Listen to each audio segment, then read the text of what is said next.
Hey y'all, welcome back to the channel. Today, this K5 goes from this to this.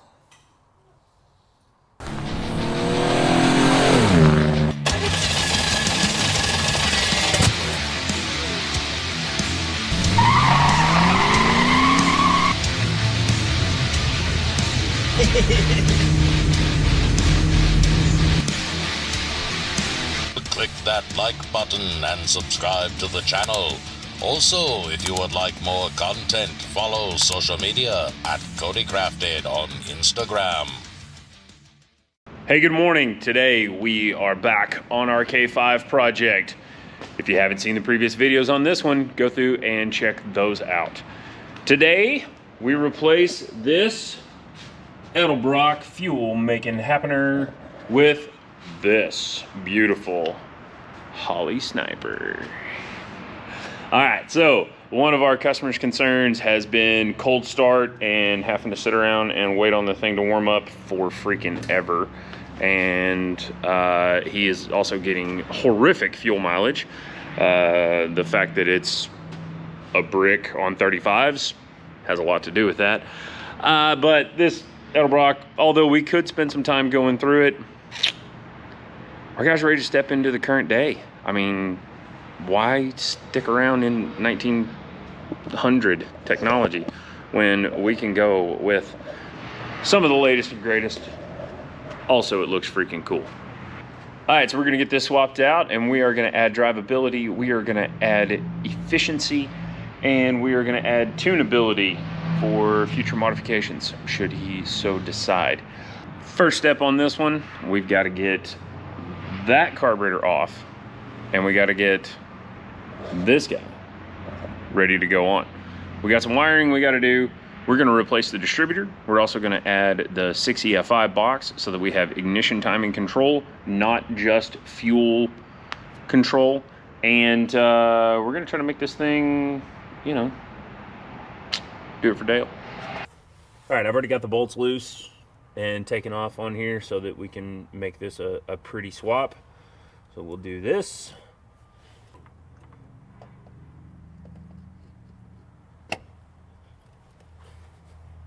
Very nice. Installation complete. No, it's not. Alrighty, so carburetor's off. Easy peasy, no big deal. Just unplug a couple vacuum hoses and then a couple of bolts. No big deal. Over here, you guys can see that it's got this carburetor spacer, this 4-hole setup. I don't think we need this, and there's a couple of reasons why. First off, I believe because of the way this is just shaped, it's not a consistent venturi on all four. Therefore, this actually was to adapt a Holley carburetor onto a Quadrajet factory style intake manifold. So this guy is going to need to come off because this is actually restricting flow, and we don't have this. This is open under here, so there's really no need for this on this application. So we're going to get this thing popped off. The next thing we're going to do is we will set the motor to top dead center, and we're going to pull the distributor because we are replacing the distributor. So we will have to wind up retiming the motor by the time it's all said and done. But I will walk you through all of that fun stuff. So in order to get these studs out of here, because they're going to be too long for what we're doing, we're going to take the two of the nuts that hold it down, and you're just going to jam them against each other.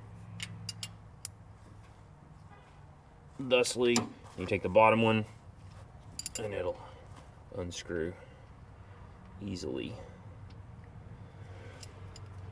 And you gotta take a second, pop these back apart.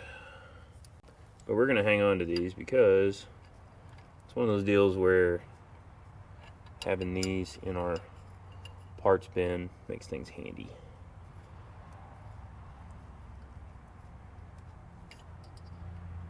We've already fixed a bunch of stuff on this truck.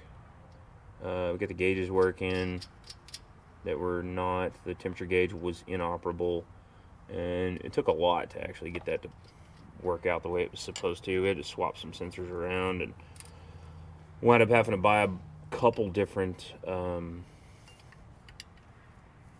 see if that'll do it. Nope, we gotta lock them. We actually had to wind up buying a couple of different senders and boil water to figure out which ones were going to work in the right temperature range. Aftermarket parts these days, especially from like the parts store, they're pretty hit or miss as to whether they're actually going to do what you want them to do or not. Probably would be a good idea to put some tape over this at this point, to be honest with you. I'm going to be super careful, but no one's infallible, and it's been known to happen. You don't want to drop one of these down in the intake. But this thing's coming right off, so we're gonna knock it out. Oh, I remember what it was.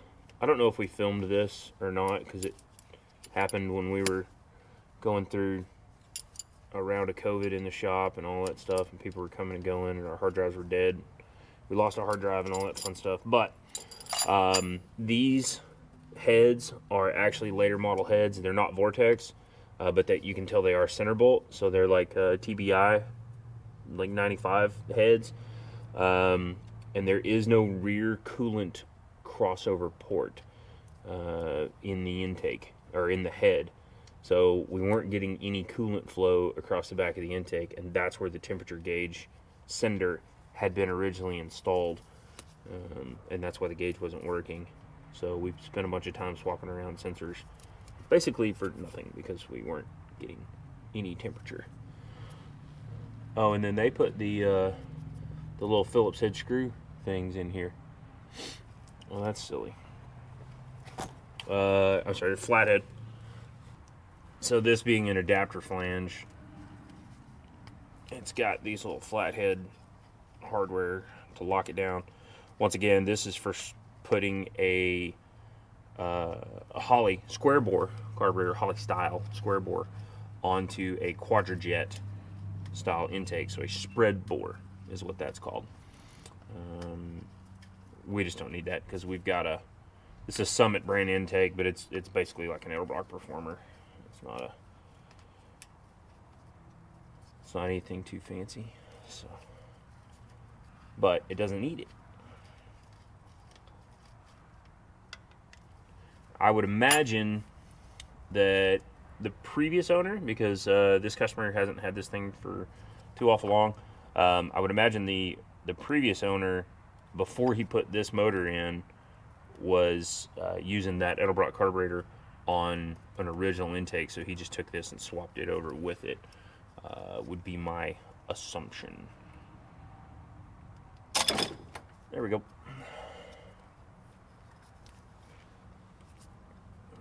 Keep these screws locked in here. You guys can see that basically adapts to that spread bore quadrajet pattern. Take that away.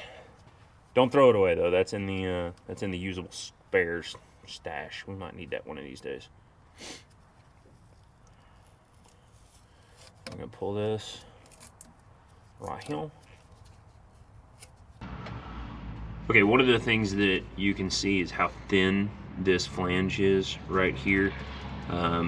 This style of intake with a multi-pattern, so it has square bore and spread bore patterns on it. You notice how the back is bigger and it's not square, but it'll work for both. This is prone to vacuum leaks. You can even see, as good as that was stuck down, see how much dirt has worked its way underneath it. There is a little Edelbrock steel plate that sometimes you have to run underneath these. It's about a 3/16 or so thick, and what it does is it provides a fatter clamping surface, or a stiffer clamping surface right through here. I actually went through this in high school when I built my first motor in my Camaro that I drove in high school, and we had massive vacuum leaks. You could hear it whistle, and it was right here where the intake was thin. I was using the Edelbrock Performer at the time. Back in the day, and that Edelbrock Performer and that 750 Holley double pumper, because that's how you partied in 1996. But things are a little different now.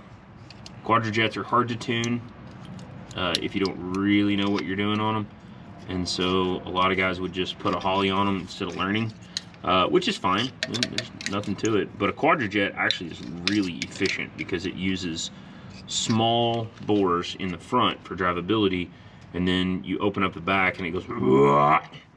So the thing that happens with them is the air doors are vacuum operated, and they have an air door on the top for the secondaries, and those air doors, the carburetors get gooped up, and the passages, the vacuum passages, and that air door in the rear won't open, so you never really get secondaries, and that's why people complain about Quadrajets.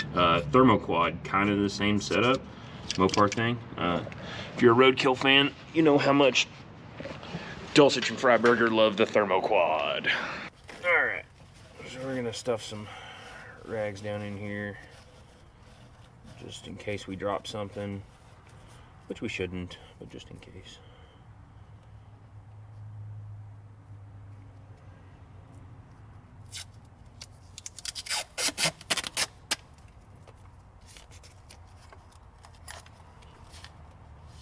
And we'll clean this all up before we do our final install. I hear you looking. Oh, well, no wonder this thing runs like crap. All right, so when we're looking at this, you guys can see how burned up this button is, how it's all torched around it. And the coil actually sits on the inside right here. And then this cap right here, or this distributor post right here, was jacked up. And then, so what happens is the coil gets voltage through this connector, and then it fires through the bottom into this button. And this button, the rotor spins around it. You can see how it's been arcing off right here, and you can see how it's arcing off right back here and tracing across here. So it needs a tune-up. Well, if we weren't doing all this, we would just do a tune-up on it, and it would run a lot better. But the plan was to EFI this truck from the get-go.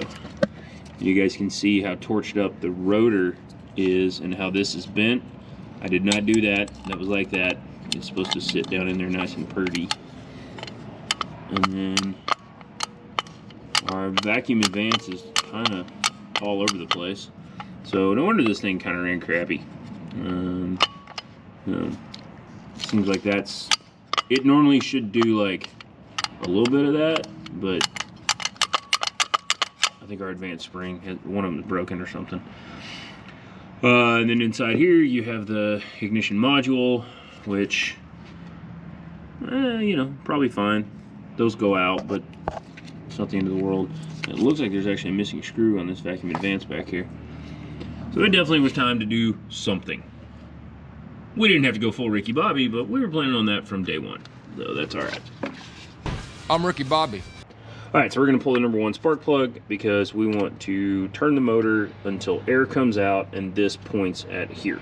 And then that means that we've got compression on the number one cylinder, and this rotor's pointing that way. And then we'll verify that with the timing mark way down in there. And that is how you find top dead center. So let me move our lovely over-the-top creeper, which, by the way, if you don't have one of these and you're working on trucks, you're missing out. All right, our lovely assistant Trevor's down here with the big ratchet.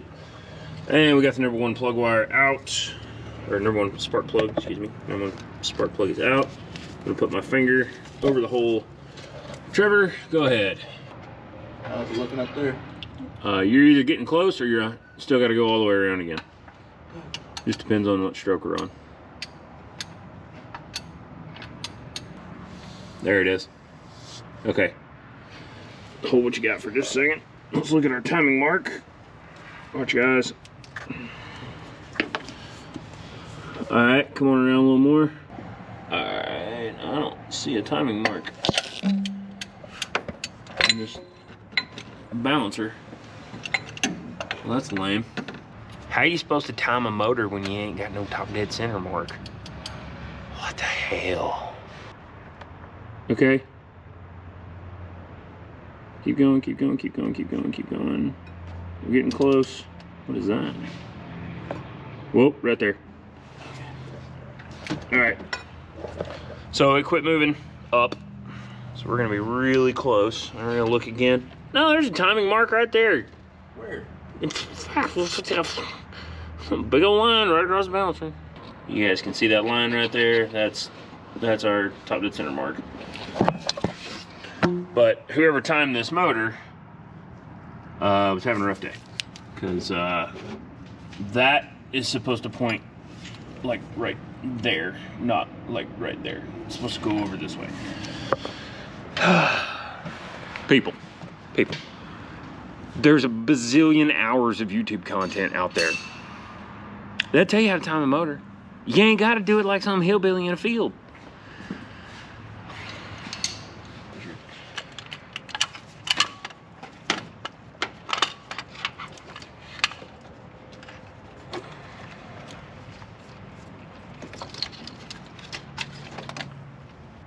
Kind of trying to decide if we ought to reseal this intake or not. I'm gonna get a torque wrench, make sure everything else is snug. We'll go from there.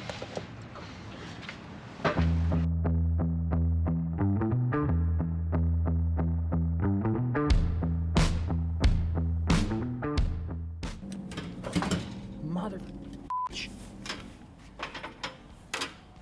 hood latch gets me every time. This is the part where Steve starts laughing at us on video. Okay, so now we've got our intake all prepped and cleaned up. Trevor got it taken off for me. Thank you, Trev. We're gonna put some gray silicone, a bead about 1/4 inch or so on the China walls. Front one and the back one. Alrighty. I'm gonna put a little bit right here, and right here, and right here. And that's gonna hold our gasket in place. So just a little bit on these flat parts. And if you guys will notice, the back coolant passage is blocked off. And they said this side up. So it goes over here. So we want that. And this guy, hold that in place. Make sure you smoosh your silicone in the corners, because otherwise it'll leak. And we don't want leaks. Alright. And anytime you're using aluminum intake, you always got to make sure you put washers on it. And I like to put, on intake bolts, I like to put a little thread sealant. So this is Rector Seal, it's plumber's putty. This is good stuff. Doesn't take a whole lot, just a little on the threads here.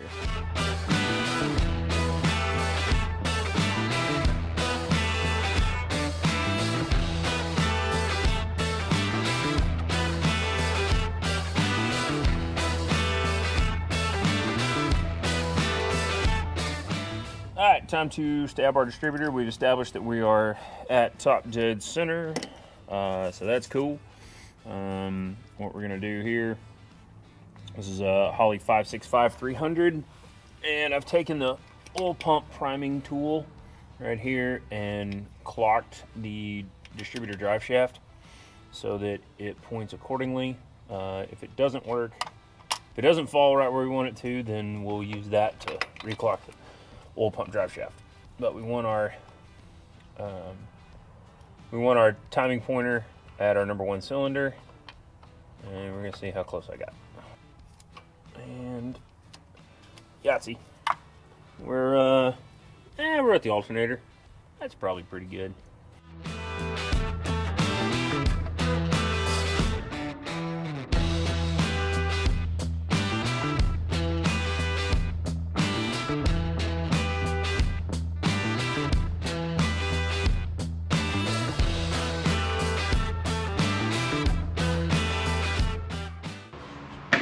Alright, Dan. Here's where we're at. In the interest of expediency. this is a Holley fuel pump module. This is, it's got an in-tank 190 liter per hour pump. It's good for, I don't know, 400-ish horsepower, which we're nowhere close to. Wire wheeled the top of the tank, so we threw some fresh black paint on it, so it wasn't just completely shenanigized. Looking at what we got going here. We have a new ground. Since we have an in-tank pump, it's a bigger ground, so we just cut the little ground strap off. It came with a 2-pin weather pack. I'm out of female weather pack 2-pin bodies, so we stuck a 4. It's fine, doesn't hurt anything. This is our factory sender for the gauge, for the fuel level. The blue wire is from our Holley Sniper harness. That is our fuel pump trigger. It goes to the gray wire here. I just depinned and stuck them in new bodies. We are using the factory feed 3/8 line as a return, but we also have this return that's coming from our Corvette fuel pressure regulator filter assembly. This is our high pressure feed line. They are going into and out of our Holley in-tank drop-in fuel pump module for 31-gallon tank. These are M16 by 1.5 O-ring fitting and M14 by 1.5 O-ring fitting. They have been converted to -6. We've already power probe tested the tank to make sure it was going to do something. The pump to make sure it worked before we finished wiring all this stuff up. I've got 2 return lines. So what we're going to do is we're going to use a brass tee. I will put some clamps on this here in a second. But essentially, the majority of our return flow is coming from our fuel pressure regulator / filter assembly, aka Corvette filter. So it is going to take the inline path into the return side of the tank. This, being our factory feed line, is the regulator off of the Sniper. You don't have to run that regulator. You can deadhead into the Sniper, but sometimes those Corvette filter regulators are not the most accurate. I've heard stories of them having fuel pressure concerns on higher horsepower cars. We are not a high horsepower car, but as a level of safety, there is a regulator inside of the Sniper unit. So we went ahead and just for 2 pieces of hose and a T, we're just gonna go ahead and run dual return lines essentially. The majority of our flow is coming, like I said, inline, and then our trickle flow out of our regulator on the Sniper system will come through here, and they'll both go into the return line back in the tank. I don't foresee any issue with this. If you see a problem with it, or if you have had good luck, bad luck, or whatever, jump in the comments and let me know, because I've never actually done it this way. I usually have an adjustable fuel pressure regulator, but because the Sniper has its own regulator built in, and this is a return one, not a returnless one, I thought, you know what, let's try it this way. Also, the Corvette filters are easily found at pretty much any auto parts store. So if you have any issue with it, it's a really simple swap out right in the parking lot if you had to, you know, or on the side of the trail if you had a real issue. Anyways, we got some plumbing to do. I'm gonna trim up some of these hoses. It's nice to have a big service loop on things, but we also don't need 4 feet of it. So we're gonna start raising this here fuel tank into position, and let's get it on. I'm in no mood for your wives' crack. Let's get it on.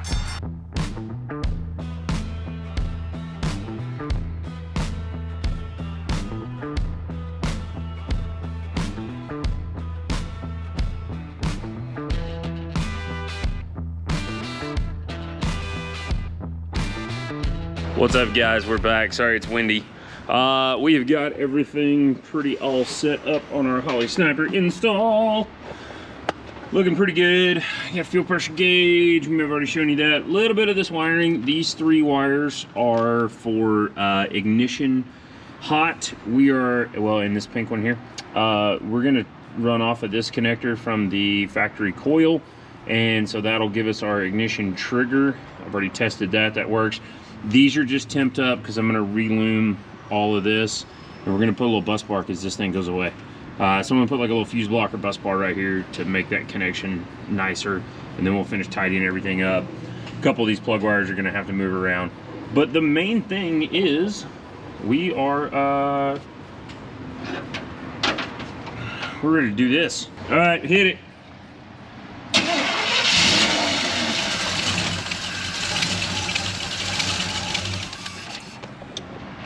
Sweet. Do it again.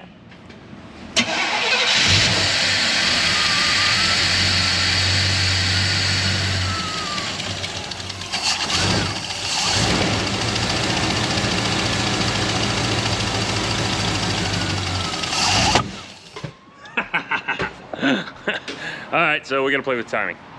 Big shout out to Jeff Abbott at Texas Auto Preservation. We went up there and did a little tweaking and tuning and bleep blooping with him. Appreciate that, brother. Big help. We'll do a little ride around the block, and then we'll do a wrap up, and we'll get Mr. Chad on the way out of here. Alrighty, so that is the tail end of this episode of the K5. We appreciate our customer certainly very much. Repeat customer are the best customers. Thank you very much. Chad? Hey. Thank you, brother. I appreciate it. Thank you. Absolutely. You call me if you have any problems. I will. I'm always here to help. She's going to the interior shop. Keep an eye out for it. We might have to see it again someday. All right, guys, if you like what we do here, please consider supporting us on Patreon. We've got exclusive content coming for that. And if there is anything I can do for you, whether it be parts or fabrication or full installs or full builds, please feel free to reach out. Shoot me an email, Cody@CodyCrafted.com. Check out the website. Check us out on Instagram. Check us out on Facebook. Like, share, subscribe. Smash the bell.